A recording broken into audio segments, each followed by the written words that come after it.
साईबाबा संस्थान कर्मचाऱ्यांच्या अर्थकारणाचा कणा असलेली साईबाबा संस्थान क्रेडिट कोऑपरेटिव्ह सोसायटीची निवडणूक जी आहे ती पार पडत आहे आणि मतदान प्रक्रियेला सुरुवात झालेली आहे। सकाळपासून मतदारांनी मतदानासाठी गर्दी केलेली आहे।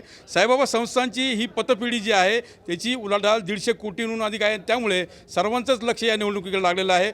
दरवर्षी या संस्थेला नफा होत असो, 66 वर्षामध्ये एकाही वर्षी या संस्थेला तोटा झालेला नाही।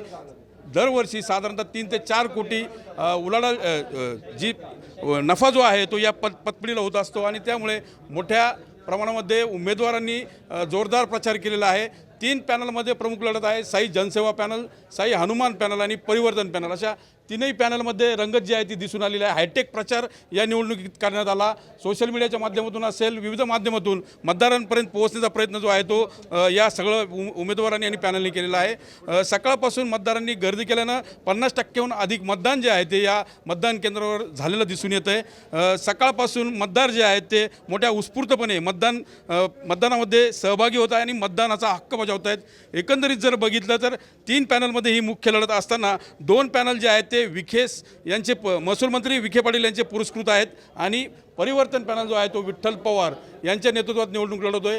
आता मतदार कोणाला कौल देणार हे पाहणं खरं तर महत्त्वाचं ठरणार आहे। सायंकाळपर्यंत मतदान प्रक्रिया पार पडणार आहे आणि त्यानंतर लगेचच मतमोजणी होणार आहे आणि आजच निकाल हाती येणार असल्यानं मोठी उत्सुकता जी आहे ती या पतपिढीच्या निवडणुकीमध्ये दिसून येते। साईबाबा संस्थांचे हे सर्व जे कर्मचारी आहेत त्यांच्या खरं तर अर्थकारणाचा कणा जो आहे तो ही पतपिढी आहे आणि त्यामुळे सर्व कर्मचाऱ्यांचं देखील लक्ष या निवडणुकीला लागलेलं आहे। कॅमेरा पर्सन अजय सह मी मनोज गाडेकर, TV9 मराठी, शिर्डी।